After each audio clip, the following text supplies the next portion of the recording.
Okay, let's just start off with, who are you? Hi, I'm Colleen Burke, Olivia Burke's mom. You never ask a lady her age, but because it's you, just this once, I just turned 60 in February. I was born in 1961. So growing up, what kinds of technology did you guys have? We had one TV, but the remote for the TV was me or my brothers or sisters. We had to get up and turn the channel manually. There were no remotes then, and there were only basically 4 channels, and that included a PBS channel.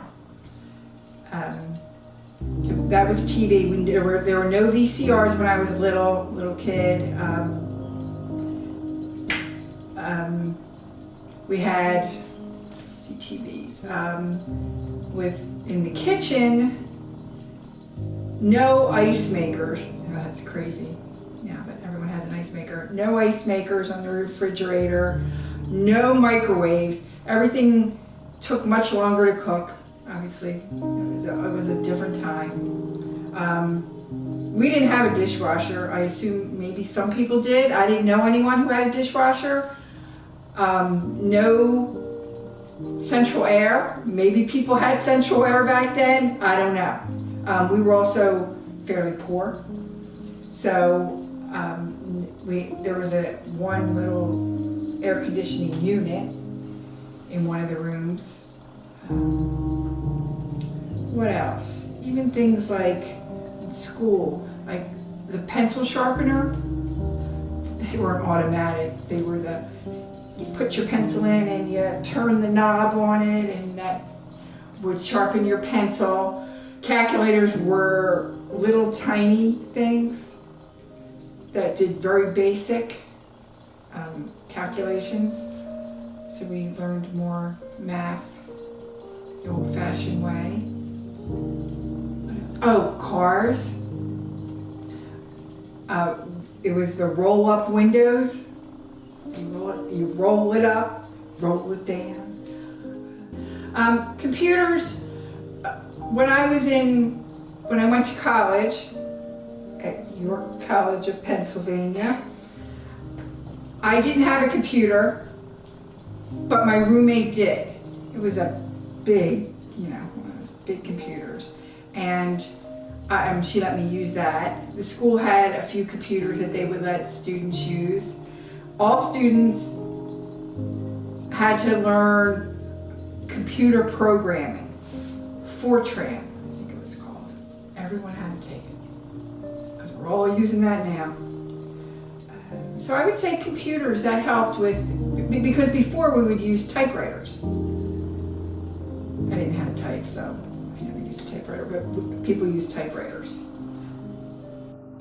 So when new technologies such as phones and laptops and computers and TVs. Laptops? Oh my God. I don't even know when laptops. Or when TVs evolved, how did that change, I guess, society? Well, made things faster and information more readily available. I remember working, my first job out of college, and I worked in a hospital. And we would go through medical records, actual physical paper records, and we would have to pull information out and write it on a piece of paper. It was called an abstract. And hand that abstract to someone whose job it was to key it into a computer. We didn't have access to the computers. Now that job is, I can access books from the computers, the records on the computers, and I key in everything. Back then, I guess computers were very expensive. TVs were very expensive. My first TV when I got out of college, it did have a remote, but it was, maybe 19-inch TV, and it was over $500. Now you can go to Walmart and get a TV for $150 or whatever, maybe $100. So what is your name and how old are you? My name is Sean Burke and I am 62 years old. What is your first introduction with technology? Newfangled technology probably was, we had a box phone in the car when they came out with kind of like cellular devices where you hooked it up in your car and it was a big box, it came in a bag, and you could talk in your car and it had an antenna on top, and we thought it was the coolest thing. But before that, with telephones, like when I was growing up, we used to dial. We'd put our finger in the thing and it would go like this. So all this newfangled stuff that's now is still, in many ways, amazing to me. So, growing up, what kind of technologies do you had? Or what kind of, yeah. Stereo system with a turntable. I think it was, I didn't have 8-tracks or cassettes back then, I just had records. We didn't have, like I said, we did dial phones and push button phones. We had TVs that we had to switch manually until the creation of the remote control. And we had transistor radios when I was a kid.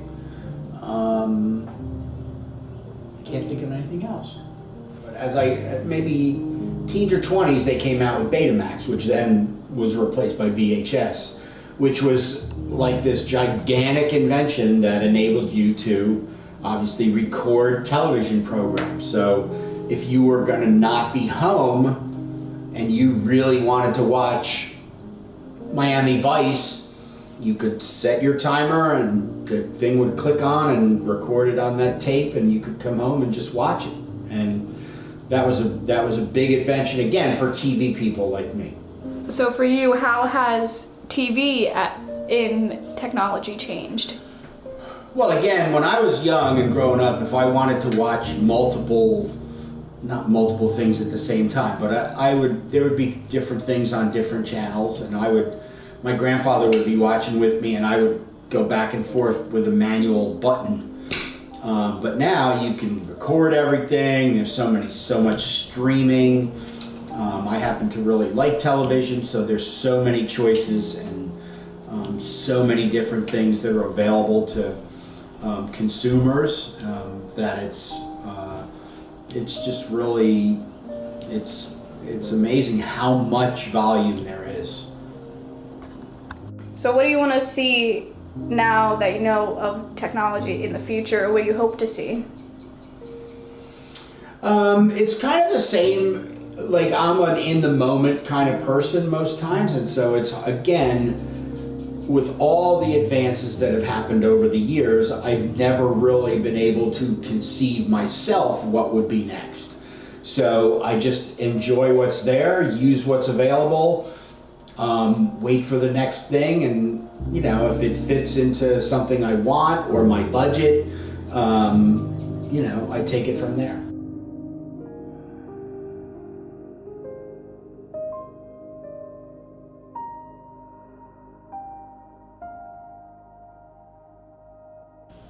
Oh, thank you.